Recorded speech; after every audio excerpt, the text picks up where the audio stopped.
दोस्तों नमस्कार।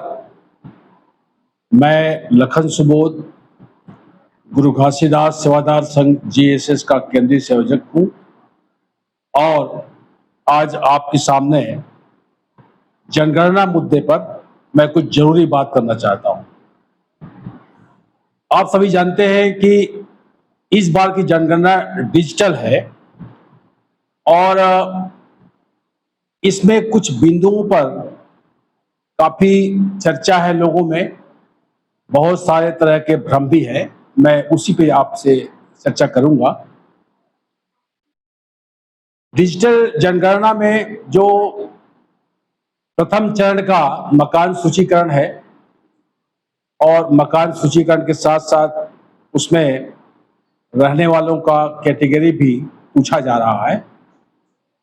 तो कॉलम नंबर 13 में ये कहा गया है कि उस मकान में यदि अजा, अजजा और अन्य रहते हैं तो उनको कोडिंग करके लिखा जाए। इसलिए उसमें अजा के लिए 1, अजजा के लिए 2 और अन्य के लिए 3 का उल्लेख है। और साथ में इसमें इसके नीचे कोष्टक में यह भी लिखा गया है कि अजा सिर्फ हिंदू धर्म, सिख धर्म और बौद्ध धर्म में मिलता है, अन्य किसी धर्म में नहीं। और अजजा के लिए लिखा गया है कि ये सभी धर्मों में हो सकते हैं। सवाल ये है दोस्तों कि इस डिजिटल में जो कोष्टक के पहले कोड दिया गया है सिर्फ यह जानने के लिए कि उस घर में रहने वाला जो है वो अजा है या अजजा है या अन्य है। और इसमें बहुत तरह के भ्रम फैलाए जा रहे हैं जानबूझ करके या जैसा भी है, जाने अनजाने, कि हमें अगर शेड्यूल कास्ट लिखना है तो ये धर्म बताना पड़ेगा, ये धर्म हम नहीं बता सकते, इस तरह की बातें हैं।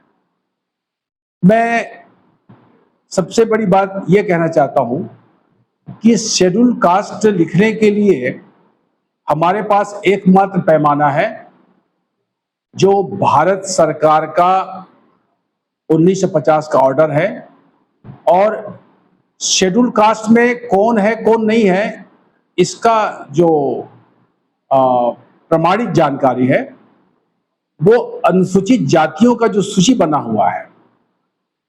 जैसे मैं लखन सुबोध अगर कहता हूं कि मैं अनुसूचित जाति से हूं तो इसका मतलब यह है कि मैं जिस जाति से हूं या मुझे जिस जाति में कहा जाता है, गिना जाता है, वह जाति अनुसूचित जाति की सूची में है।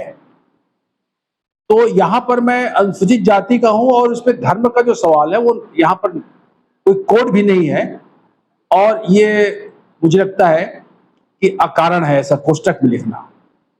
हाँ, ये जरूर है कि आप धर्म के आधार पे अपनी पहचान, विश्वास, धारणा को पूछा जाएगा।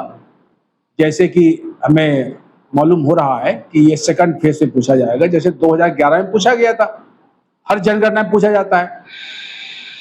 तो इस जनगणना में भी जब ये कहा जाएगा कि आप किस धर्म में विश्वास करते हैं तो उसमें जो कोडिंग है हिंदू, मुस्लिम, ईसाई, सिख, बौद्ध, जैन, पारसी आदि, और उसके सिवाय एक और कोड होता है अन्य का, और अन्य के साथ उसमें देश देश का एक डॉट रहता है जिसमें लिखा जा सकता है कि अन्य में किसमें आते हैं। आप सतनाम धर्म के हैं या दार्शनिक धर्म के हैं या कृष्ण धर्म के हैं या कबीर दास को मानते हैं या जो भी लिखाना चाहे वो उसमें लिखा जाता है। लेकिन इसमें एक भ्रम फैलाया जा रहा है जो कि अकारण है। और सीधी बात है कि हम शेड्यूल कास्ट में हैं तो शेड्यूल कास्ट लिखा जाना चाहिए, इसमें किसी प्रकार का भ्रम ना हो। और हमारी संस्था ने, गुरु घासीदास सेवादार संघ जीएसएस ने, जनगणना के जो सबसे बड़े अधिकारी हैं दिल्ली में उनको और छत्तीसगढ़ के जनगणना अधिकारी को हमने ज्ञापन दिया है कि इसमें जो भ्रामक बातें हैं उसको हटाना चाहिए और लोगों को बताना चाहिए। और हमने अपने लोगों के जो हमसे सहायता स्वैच्छिक रूप से मांग सकते हैं, निःशुल्क रूप से हम उनको सहायता देंगे बताने के लिए, जानकारी के लिए। और इसके लिए हमने एक हेल्प डेस्क भी बनाया है। इस हेल्प डेस्क का नाम है जनगणना सहयोग जीएसएस हेल्प डेस्क। इसमें हम निःशुल्क स्वैच्छिक रूप से लोगों को बताएंगे और साथ में हमने ज्ञापन में और भी बातों को लिखा है, जैसे ओबीसी के संबंध में। ओबीसी वर्ग जो है उसको भी कोडिंग करना चाहिए था, क्योंकि एक बहुत महत्वपूर्ण संख्या है हमारे देश में। तो फिलहाल मैं यही कहना चाहता हूं कि इस भ्रम में न पड़े, और जब साफ तौर से कोड हमारा अजा, अजजा और अन्य का है, तो हमें, अगर हम अनुसूचित जाति के हैं तो अनुसूचित जाति के रूप में, अब ज्यादा से ज्यादा आप ये पूछ सकते हैं कि आप है कि नहीं, इसका प्रमाण क्या है, तो हमारे पास तो प्रमाण पत्र है। उसके सिवाय अन्य प्रभाव को ला करके ऐसा बोलना, क्योंकि इससे हमको एक शंका है कि जो देश में इस तरह का कुछ जगहों पे कहा जाता है कि तुम सतनाम धर्मी कहते हो अपने आप को, कोई कहता है कि मैं विश्वासी हूं, तो ये चीजों को तो यहाँ पर नहीं पूछा गया है कि आपका धर्म, विश्वास, आस्था क्या है। यहाँ पर सिर्फ कोड दिया गया है कि आप अजा है, अजजा है या अन्य है। तो मैं इसके लिए सभी को आपके सामने ये बात रख रहा हूं, क्योंकि बहुत लोग इस बात को लेकर के भ्रम फैला रहे हैं और इस भ्रम में ना आए। इसलिए आप सबसे निवेदन है कि हमारे हेल्प डेस्क में अगर आपको लगता है कि हम आपको कुछ जानकारी दे सकते हैं तो जरूर आए। हमारे हेल्प डेस्क के नंबर से आप उस गांव में, शहरों में जो लोग हैं हमारे, उनको बता सकते हैं। धन्यवाद।